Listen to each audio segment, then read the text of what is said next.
오늘부터 우리는 성령 충만과 관련해서 성령 충만이 하나님의 놀라운 은혜 또는 은사이기도 합니다. 하지만 이것이 우리가 생각하는 것처럼 그냥 신비롭기만 하고 또 우리와는 전혀 상관이 없는 하나님의 영역에 있는 것이긴 하지만 우리가 어떻게 할 수 없는 그런 성령 충만이 아니라 우리의 삶에 또는 내가 얼마든지 감당할 수 있고 감당해야 하는 그런 관계 속에서의 성령 충만을 사도 바울이 강조하고 있다라고 지난주에 말씀을 드렸습니다. 그래서 이 성령 충만이라고 하는 것은 멀리 있는 것이 아니라 입술의 찬양이, 마음의 감사가, 그리고 사랑과의 관계 속에서 섬김 또는 겸손이 있는 것, 이것이 성령 충만이라 그랬습니다. 그런데 그 성령 충만한 삶 속에서 특별히 가정과 관련돼서 말씀이 이어져 갑니다. 근데 먼저가 아내들에게예요. 제일 문제가 많아서 그럴까요? 왜 아내들에게 먼저, 남편도 있고 아내도 있고 뭐 아이들도 있고 이어지는 주인도 있고 상전도 있고 종도 있단 말입니다. 이러한 다양한 사람들 속에서 왜 아내들에게 먼저 성령 충만한 가정의 첫걸음을 아내들에게 주셨을까? 오늘 이 부분에 대해서 함께 은혜를 나누려고 합니다. 이런 글들이 있었어요. 아내들이 살아보니 이런 남편이 최고다. 아내들이 뽑은 거예요. 아내들이 이런 남편이 최고다라고 하면서 우리 남편 되신 분들, 남편 될 예정인 분들도 한번 들어보시기 바랍니다. 9가지를 적었어요. 이런 남편이 최고다. 아내들이 뽑은 겁니다. 첫째, 잔소리보다 다정하게 말하는 남편. 두 번째, 말 안 해도 눈치채는 남편. 세 번째, 혼자보다 나랑 함께하는 걸 더 좋아하는 남편. 네 번째, 싸워도 절대 손 놓지 않는 남편. 다섯 번째, 집안일을 돕는 게 아니라 함께 해야 한다고 생각하는 남편.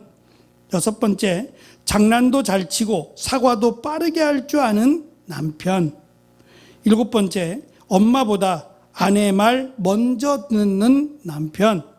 여덟 번째, 칭찬을 아끼지 않고 나를 세워주는 남편. 마지막 9번째, 내가 힘들 때 이유 묻지 않고 안아주는 남편. 맞는가 모르겠습니다. 제가 아내가 아니어서 이런 남편. 다음 주를 기대해 주세요. 이런 아내 또 나올 겁니다. 이런 남편이 최고다. 시대가 그렇다는 겁니다. 지금 시대는 아내들과 남편에 대해서 높고 낮음을 말하는 시대가 아니에요. 또 성경적이기도 합니다. 성경도 남편은 높고 아내는 낮아 이렇게 말씀하지 않아요. 그래서 한편으로 이렇게 말하는 분들도 있어요. 하나님께서 아담을 먼저 흙을 빚어서 창조하시고 그 코에 생기를 불어서 지금의 사람이 되게 하신 뒤에 혼자 있으면 안 되겠다는 거예요. 남자 혼자 있으면 안 되겠다라고 하나님이 결정하시고 그의 아내를 하나님 만드실 때 똑같이 흙으로 만들지 않으시고 남편을 재워서 남자를 재우고 갈비뼈로 만드셔서 내 뼈 중에 뼈, 살 중에 살이라고 하나님 말씀하셨어요. 그래서 어떤 분들은 하필이면 갈비, 우리의 그 가슴을, 심장을 보호하는 갈비뼈로 만드신 이유가 있다. 예를 들면 발가락 하나, 손가락 하나로 만들지 않고 갈비뼈로 만드신 것은 심장과 같이 여기라고 하는 그런 의미도 있다. 뭐 이렇게 말씀하는 분도 있어요. 소중하다는 얘기죠. 그러니까 지금뿐만 아니라 성경은 어디에도 남편이 높고 아내가 낮아라고 말씀하지 않아요. 그러니까 지금만 그런 게 아니란 말입니다. 아내가 원하는 것, 뭐 지금 9가지를 말씀을 드렸는데 이 9가지가 남편들에게는 이상하거나 뭐 이걸 어떻게 내가 감당해? 라고 불평할 만한 이유는 없는 것 같아요. 저도 살펴보니까 마음에 찔리는 부분도 많습니다. 제가 부족한 부분도 드러나고 그렇구나, 내가 못했구나, 나는 베스트에 들어가지 않아 라고 충분히 공감합니다. 하지만 그렇다고 해서 이렇게 말하는 여자가 나쁘지, 아내가 나빠, 잘못됐지 라고 말하지도 못할 겁니다. 당연한 이야기니까요. 그래서 제가 처음에 말씀드린 왜 하필이면 아내들에게 성령 충만한 가정의 첫걸음을 아내들에게 남편에게 복종하라, 남편에게 순종하라 라고 하는 참 감당하기 버거운 말씀을 주셨을까? 자칫 오해할 만하단 말입니다. 그런데 이 말씀은 우리가 오해하지 말고 잘 새겨 들어야 될 이유가 몇 가지 있습니다. 먼저 왜 바울은 아내를 먼저 불렀는가 하는 점이에요. 왜 아내에게 먼저 남편에게 복종하라, 남편에게 순종하라 라고 하는 말씀을 첫걸음으로 성령 충만한 가정을 세움에 있어서 왜 아내에게 먼저 이 말씀을 주셨는가 라고 하는 말씀이에요. 지금 생각해 보면 왜 아내에게 주셨을까라고 오해할 만도 하고 또 이해하기 어려울 만합니다. 하지만 당시를 생각하셔야 돼요. 당시 1세기 예수님 당시, 그리고 사도 바울이 복음을 전하러 갔던 그 당시에는 아내들이 남편의 부속물이었어요. 그리고 마치 재산처럼 여겨져 왔어요. 그냥 소유물이란 말입니다. 그러니 마음에 안 들면 언제든지 바꿀 수 있어요. 바꿔도 뭐라 할 수 없어요. 그만한 영향력이 여자들에게는 없었단 말입니다. 그래서 큰 소리도 칠 수 없었고 어디에 나가서 아무리 내가 똑똑하고 아는 것이 많아도 가르칠 수 없었어요. 그냥 얌전히 시킨 일이나 하고 그냥 남편이 원하는 거 도와주는 정도, 그것이 여자가 해야 될 최선의 일이었단 말입니다. 바꿔 말하면, 그런데 지금 아내에게 남편에게 복종하십시오 또는 순종하십시오 라고 말하면 오히려 그때 당시에 이 말씀을 들었던 여자들은 이상하다 그럴 거예요. 왜? 당연한데요? 당연하잖아요. 남편에게 복종하라. 남편의 부속물인데요? 남편에게 속한 재산의 일부인데 당연히 남편에게 복종해야지요 라고 말할 거란 말입니다. 오히려 발끈하지 않고 맞는 건데, 당연한 건데 왜 이 말씀을 하시지? 라고 오히려 질문할 게 뻔해요. 그러니까 지금 우리가 살고 있는 이 시대를 놓고 생각해 보면 왜? 라고 의아할만 해요. 근데 당시에도 사도 바울이 남편에게 복종하십시오 라고 말하면 왜? 당연한데 지금 그렇게 못하나? 더 열심히 하라는 것인가? 라고 반문할 만하단 말입니다. 특히 지금 여자에게 남편에게 복종하라 또는 순종하라 라고 말씀하면 이것이 마치 아내들에게 자율적인, 내가 이것을 결정하고 내가 이것을 실행할 만하다라고 하는 주체로 대우하고 있는 거예요. 당연히 해야 되는데 당연한 것이 아니라 당신의 결정으로, 당신의 의지로 남편에게 순종하고 남편에게 복종하는 것입니다 라고 가르쳐 주는 거예요. 그러니 여자로서는, 아내로서는 오히려 당신이 이것을 잘 생각하고 어떻게 순종하고 어떻게 복종할지를 당신이 수고하고 노력함으로 하십시오라고 하는, 어쩌면 인격적인 대우를 해주고 있다고 보셔야 돼요.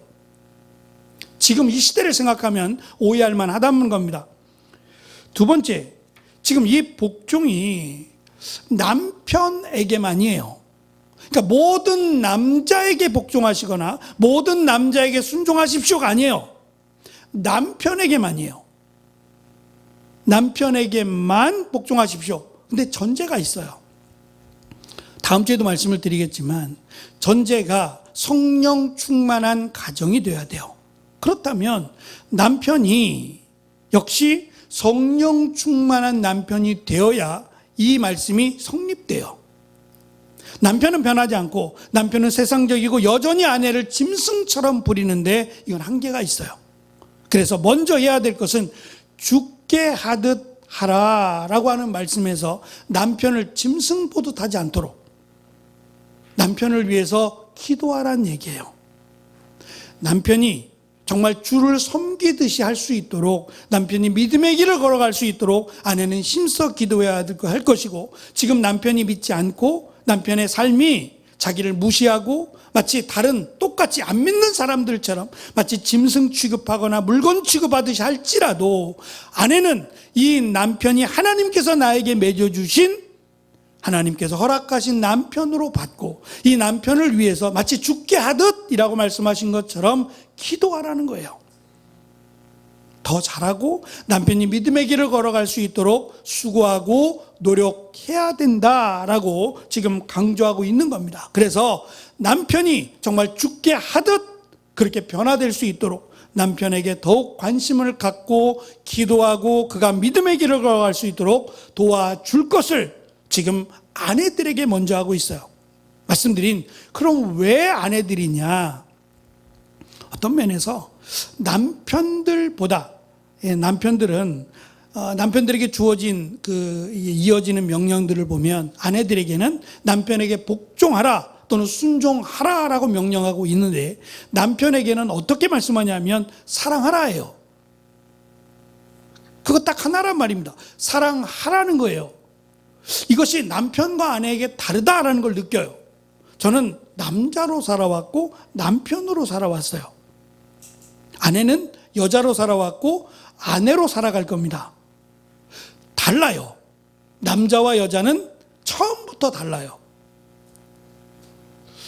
공감하시나 모르겠는데 몇십 년을 살아도 다름은 다른 거예요. 맞춰 사는 거예요. 사랑할 때는, 결혼하기 전에는 사랑할 때는 뭐 다 오케이예요. 다 좋아요. 그러니까 사랑하죠. 그러니까 결혼하죠. 그렇지 않나요? 정신 없잖아요.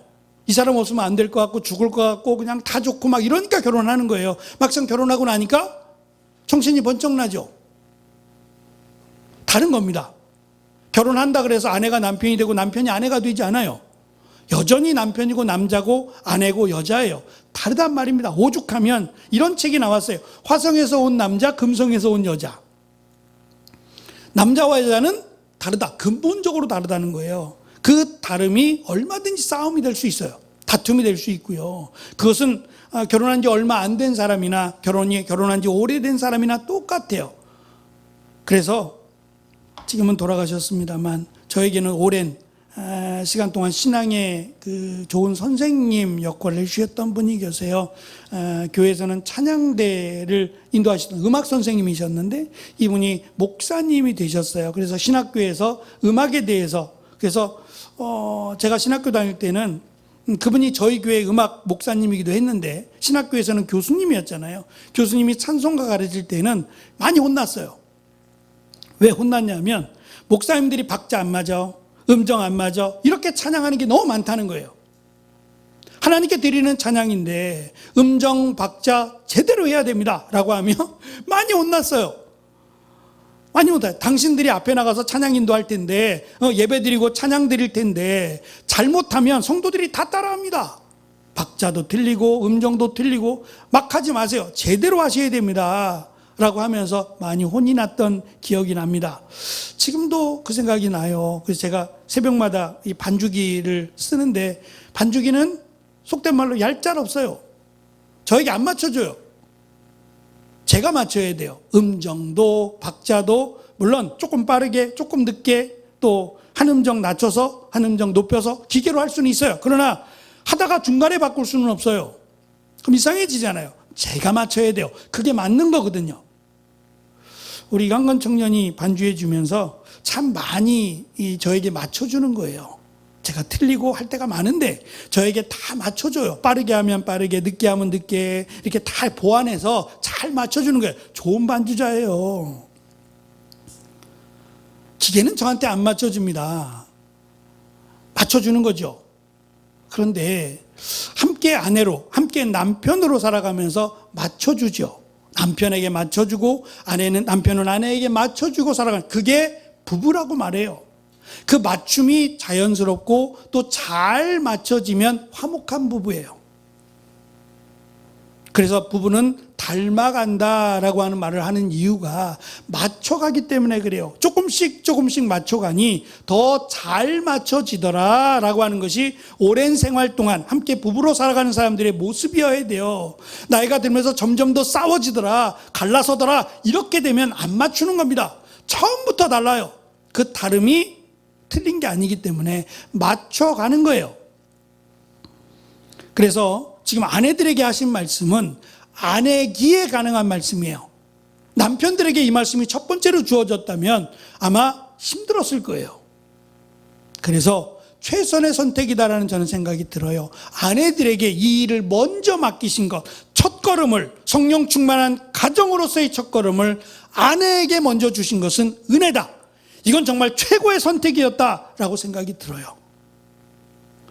교회도 우리 여자분들이 없다고 생각해 봐요. 생각하기도 싫죠? 생각하기도 싫잖아요. 우리 점심 맨날 컵라면 먹어야 돼요. 그것뿐만이에요. 정말 필요해요. 정말 필요합니다. 꼭 필요하고 정말 있어야 돼요. 제가 컵라면 얘기해서 죄송해요. 그러면 우리가 밥하는 사람이냐? 그런 의미는 아니에요. 그냥 예를 들어서 한 부분에서 말입니다. 꼭 있어야 되고 꼭 필요하다라는 것을 다시 한번 말씀드려요. 그런데도 남편에게 먼저가 아니라 아내에게, 약자라고 설명될 수 있는 아내에게 먼저 이것을 맡기신 것은 감당할 수 있기 때문에 그래요. 단순한 부담을 주기 위해서가 아니라 이 일을 통해서 가정을 바꾸는 첫 시작을 할 수 있기 때문에 여자들에게, 비록 약자입니다. 당시에는 약자지만 여자들에게 이 거룩한 일, 성령 충만한 가정의 열쇠를 여자들에게 맡겼다는 점을 우리는 기억해야 돼요. 막중한 일을 맡기셨다라고 우리는 기억해야 됩니다. 그래서 그리스도께서 하나님께 복종하신 것이 그분이 열등해서가 아니라, 이 아내의 복종도 열등함이 아니라 남편을 하나님이 세우신 가정의 질서로 인정하고 예수님을 사랑하는 마음을 남편에 대한 존중으로 표현하는 선택을 하라는 거예요. 그래서 남편이 믿음의 길을 걸어갈 수 있고 하나님의 사람으로 든든히 세워져 갈 수 있도록 시작해야 됩니다. 남편이 믿음 안에서 잘 세워질 수 있도록 기도해야 될 것이고, 그가 가정에 남편의 역할을 감당할 수 있도록 기도를 해야 된다라는 것을 지금 강조합니다. 특별히 23절, 24절은 복종의 근거를 그리스도와 교회를 놓고 설명을 해요. 교회의 주인은 그리스도입니다. 우리가 에베소서를 함께 나누면서 잊지 말아야 될 가장 중요한 말씀이 여기에 있어요. 교회의 주인은 그리스도입니다. 교회의 머리는 그리스도고 하나님이 주인이세요. 다만 무언가의 일을 결정할 때 대표적인 일을 해야 되잖아요. 그 일을 위해서 목사로서 준비하고 배우고 그렇게 해나가는 겁니다. 혼자서 결정하지 않아요. 장로님들도 계시고 또 집사님들, 우리 교회는 전사님들도 계세요. 혼자 결정하지 않고 함께 의논해서 결정을 합니다. 물론 제시도 할 수 있고 제안도 할 수 있어요. 그러나 중요한 것은 제 생각이나 제 결정이기 전에 하나님께서 원하시는 게 뭘까라는 것을 먼저 생각해야 된다는 거예요. 최근에 부산에 있는 급속도로 성장한 교회예요. 큰 교회입니다. 제가 수요일 때는 잠깐 말씀을 드렸는데, 부산은 고신측 교회라고 해서 좀 보수적인 성향을 갖고 있는 교단인데, 그 고신측 교회에 갑자기 이렇게 부흥하게 된 성도들이 한 5천 명 된대요. 큰 교회입니다. 근데 그 큰 교회를 큰 교회를 맡아서 열심히 잘 사역하셔서 교회가 성장한 교회인데, 그 교회 목사님이 최근에 무리가 있었어요. 함께 사역하는 전사님들, 목사님들을 마음대로 대했어요. 막 욕도 하고, 좀 부산말이 좀 과격하긴 해요. 부산말이 과격하긴 한데 그 이상 입에 담을 수 없는 그런 폭언을 했어요. 그것이 공개가 됐어요. 그래서 일파만파 퍼지면서 이분이 올해 4월 달에 총회장이 되는 건데 사임을 했어요. 부총회장에서 사임도 하고, 최근에 어제 오늘 사이에 교회도 사임했어요. 어떻게 될지 모르겠습니다. 어떻게 받아들일지 모르겠지만 사임을 했어요. 사임이라고 하는 얘기는 이제 교회 담임을 그만하겠다는 얘기예요. 그 이유가 폭언이에요. 말을 좀 실수할 수 있죠. 근데 이 실수가 아니에요. 이거는 실수가 아니라 사람을 무시한 겁니다. 하나님의 일을 감당하는 사람들, 사역자들을 함부로 대했어요. 이거는 폭언 그 이상의 문제가 있어요. 목사로서 자격이 없다예요. 면직은 아니지만, 더 이상 목사 일을 못한다는 아니지만, 더 이상 교회에 담임은 될 수 없다까지 사유가 됐어요. 저는 이게 경종을 좀 울렸으면 좋겠어요. 저에게도 가슴 아픈 일이 있어서 제가 섬겼던 우리 교단에서 제가 교단을 옮겼는데, 교단을 옮기기 전에 이름만 대면 알 수 있는 유명한 분이에요. 근데 그 유명한 분을 제가 1년을 딱 모셨는데 1년 동안 제가 느낀 것은 이분은 목사가 아니다 라는 점이에요. 존경할 만한 것도 있어요. 그러나 사람을 대하는 면에 있어서 목사가 아니다라고 하는 결론을 내리고 제가 제가 원하지 않은 사임이었지만 사임을 하게 됐어요. 저는 지금도 잊지 못해요. 그래서 저는 그 부분에 있어서 하나님이 저에게 주신 교훈이라고 생각해요. 결코 그래서는 안 된다. 어느 누구도, 우리 성도들 어느 누구도 하나님의 자녀, 하나님의 사람이라는 것을 잊지 말고 함부로 대해서는 안 된다라고 하는 것을 가르쳐 주셨다고 생각해요.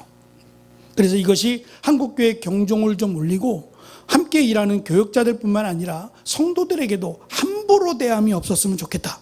교회의 주인은 목사가 아니라 하나님이셔야 되고 또 교회의 머리는 그리스도가 되셔야 돼요. 예수님이 우리를 그렇게 대하시지 않았어요. 심지어 예수님을 3번씩이나 부인한 베드로를 용서하시기까지 하고 안아주신 분이 예수님이세요. 사랑으로 섬겨도 부족한데 함부로 대한다? 있을 수 없어요.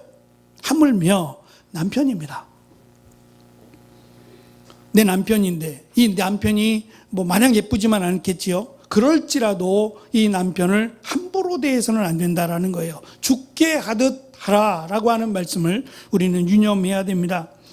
그래서 남편이 아내의 머리가 됨은 그리스도가 교회의 머리인 것과 같다고 말씀했어요.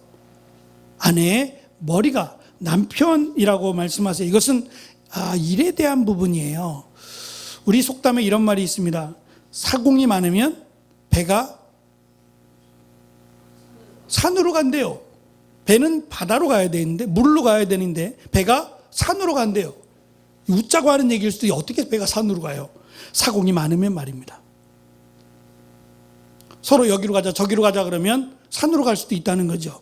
그러면 문제가 되죠. 안 되는 겁니다. 사공이 많으면 안 돼요. 사공은 한 명이어야 돼요. 돌아오더라도 말입니다. 가다가 길이 잘못되면 돌아오더라도 물 위에 있어야지 배가 어떻게 산으로 가요? 그럼 다 큰일 나죠. 마찬가지입니다. 아내는 남편의 소중한 사람, 한 사람이고 남편도 아내에게는 소중한 한 사람이에요. 이 한 사람이 잘 되게 하는 것이 아내가 남편이 해야 될 일이에요. 아내를 위해서, 남편을 위해서 최선의 선택을 하는 건데 그 최선의 선택이 지금 말씀하시는 어쩌면 1세기에 더 깊이 공감할 수 있는 말씀일 수 있어요. 남편이 아내의 머리가 되어야 된다는 말씀이에요. 이거는 제가 이렇게 말씀을 드리지 않아도 1세기에는 그랬단 말입니다. 1세기에는 무조건 남편이 모든 걸 통제해 왔어요. 이렇게 말하지 않아도 괜찮아요. 지금은 우리가 발끈할 수 있어요. 왜? 아내가 남편의 머리 될 수 있지? 라고 말할 수 있겠습니다만 당시에는 굳이 이렇게 말하지 않아도 남편이 아내의 머리였어요. 그런데 굳이 이 말씀을 하는 이유가 뭐예요? 남편이 머리가 될 수 없는 경우도 있다는 거예요. 부족해서. 아내가 남편을 도와주어야만 하는 경우가 있어서 남편이 머리가 될 수 없는 상황도 있을지라도 머리로 세워주란 얘기예요. 그래야 가정이 건강하고 그것이 성령 충만이라고 하는 타이틀이 붙을 수 있다는 거예요. 세상은 여기에 관심이 없어요. 성령 충만과 무슨 관심이 있겠어요? 가정이 잘 되면 되고요. 가정이 더 행복하고 더 자녀들도 그렇고 좋으면 됐지라고 결정할 수 있어요. 그러나 성경은 성령 충만이라고 하는 단어를 넣었단 말입니다. 하나님이 기뻐하시는, 하나님이 원하시는 성령 충만한 가정의 모습은 이렇게 진행되기를 원하셨어요. 그렇다면 아내는 더 부담이에요. 아내가 나서서 행하는 게 훨씬 더 빨라요. 아내가 주도적으로 하는 것이 훨씬 더 좋을 수 있다니까요. 그런데 남편을 머리로 세워서 남편이 할 수 있도록 하고 아내가 뒤에서 도와주라라고 하는 것은 더 힘든 일이란 말입니다. 근데 이것이 지혜로운 일이에요. 왜 그러냐라고 묻는다면 하나님이 남자를 만드시고 여자를 만드셨기 때문에 그래요. 하나님이 더 잘하시니까. 하나님이 이렇게 하신 것은 하나님이 원하시는 하나님의 뜻이 있을 거라는 거예요. 우리가 다 이해할 수는 없어요. 그러나 하나님이 세우신 가정이라고 하는 이 성령 충만한 가정은 그래야 된단 말입니다. 남편이 머리로서의 일을 감당할 수 있도록 아내가 그 일을 도와야 한다라고 말씀하고 있습니다. 아내가 뽑은 남편은 이런 남편이 좋다라고 하는 9가지를 말씀을 드렸는데, 이 그림을 한번 봐주세요. 무슨 그림 같아요?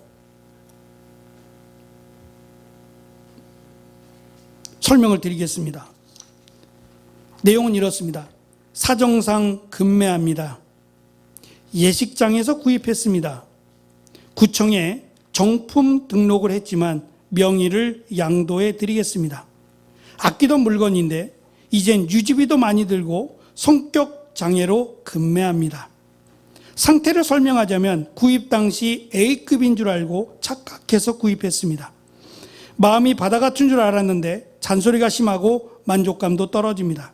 음식물 소비는 동급의 2배입니다.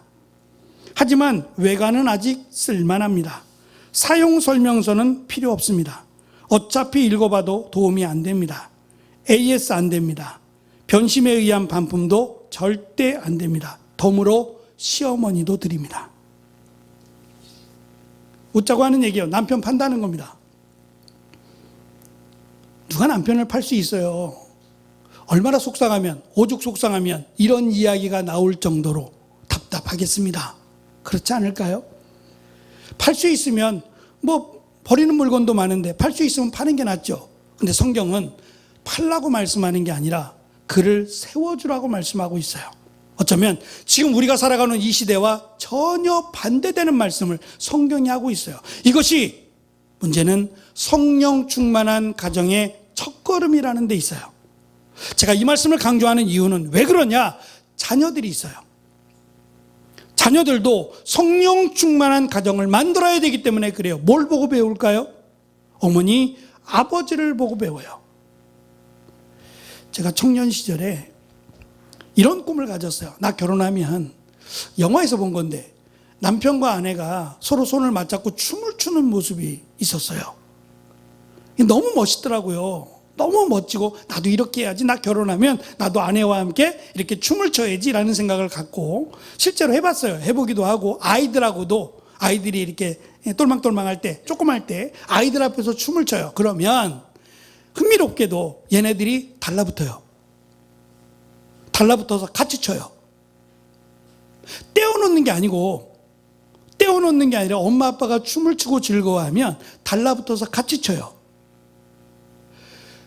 제가 지금 이 시대를 바라보면서 왜 청년들이 결혼하고자 안 할까?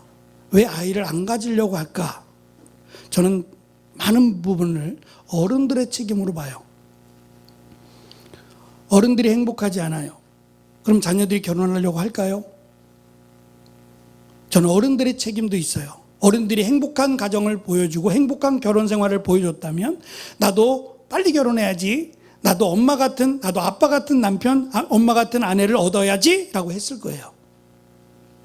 자녀들을 위해서라도 우리가 하나님이 원하시는 성령 충만한 가정을 세워야 돼요.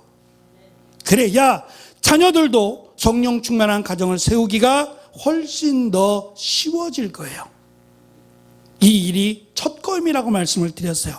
첫 번째 걸음의 열쇠를 아내들에게 줬습니다. 제일 많이 속삭이는 게 남편이에요. 지금도 그랬고 그때도 그랬어요.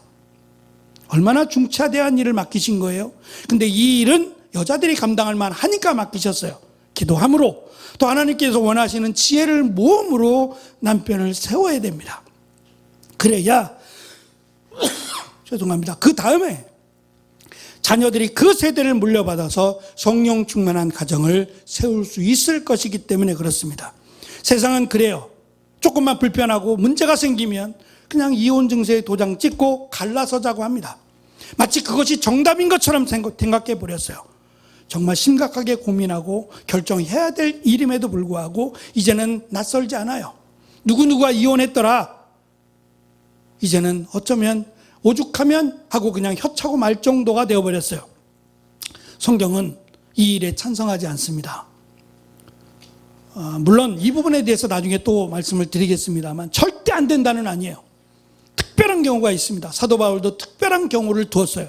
하지만 그런 경우가 아니라면 아내와 남편은 서로 돕는 자가 되어야 돼요. 특별히 아내에게 먼저 남편을 그리스도께 하듯 순종하라, 섬기라고 말씀하신 것을 우리는 잊지 말아야 돼요. 이렇게 시작을 해야 된단 말입니다. 이렇게 시작함으로 하나님께서 남편을 믿음 가운데 세우시고 믿음의 가정을 세워서 믿음의 자녀들이 함께하는 성령 충만한 가정을 세우라고 지금 우리에게 말씀하고 있다라고 하는 사실입니다.